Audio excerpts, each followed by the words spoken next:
You know enough, now jump. One of my New Year's resolutions was to get into more hobbies and just try things for fun. So I went to this cafe where you get to paint too, and so I painted those two.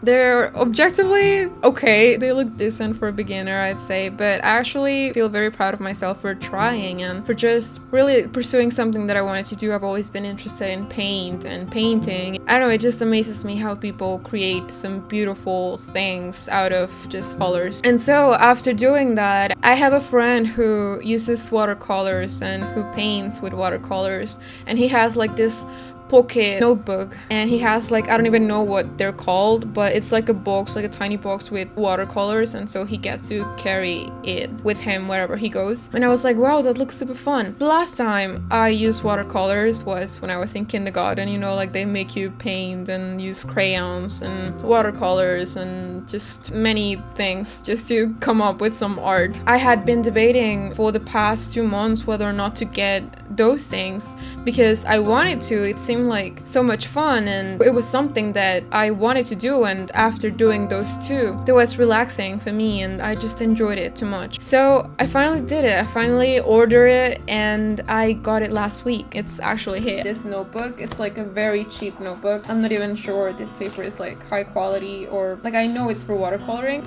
it's in the title, but I know it's probably not the best because it was cheap. And I also ordered this, which is my favorite part. It's kind of big, but it's so pretty. Like, I'm just so happy and excited. You can, oh my god! You can look at it. It looks so gorgeous. And it comes with this, like these are like 8, I think.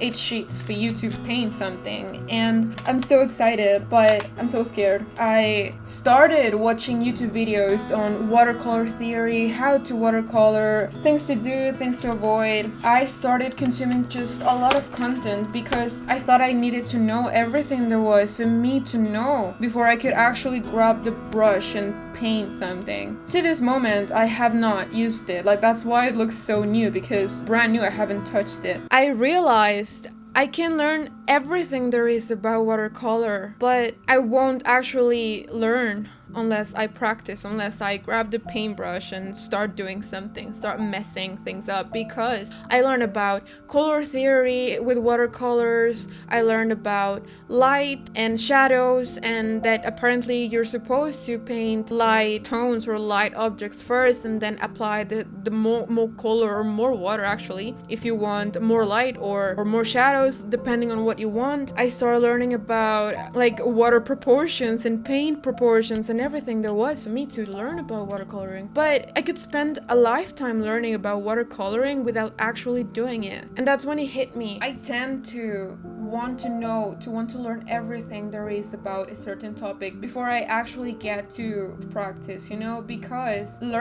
learning stage, or for some things is the planning stage, that feels safe. It's safe for me to just be learning, to be planning what to paint, or how am I going to do it, or when am I going to do it, stuff like that. Unless I actually start doing it, I won't practice, I won't do it, and I won't get better at it. It's important that we allow ourselves to realize that you know enough. Now it's time for you to jump and actually do something. Get our hands dirty, and in my case, get my hands full of paint and mess up the paper, ruin a painting if you may. Because maybe my first watercolor painting won't be amazing, but that's the only way I'm gonna get better at it, right? There's a lot of people, including myself, who get lost and mostly get stuck in the learning stage, in the information stage, because we feel like we must master the theory and the information, the data, before we actually get to physically do the thing. And this applies to everything. So if there's something that you've been learning but you haven't put into practice, if there's something that you've been wanting to do but you have not actually done the thing, then take this as your sign to take a leap of faith and be okay with messing things up and with not being perfect, or with not mastering, with not excelling the thing, because that's the only route to improvement. And something else I wanted to add, I don't want to take this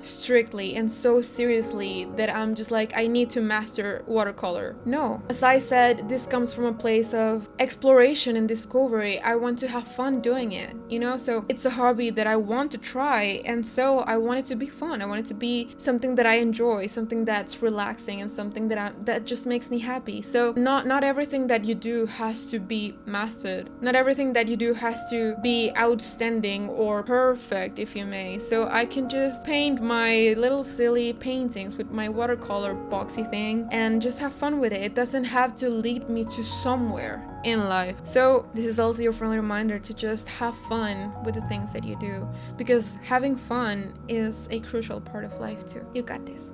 Thank you for watching. Bye.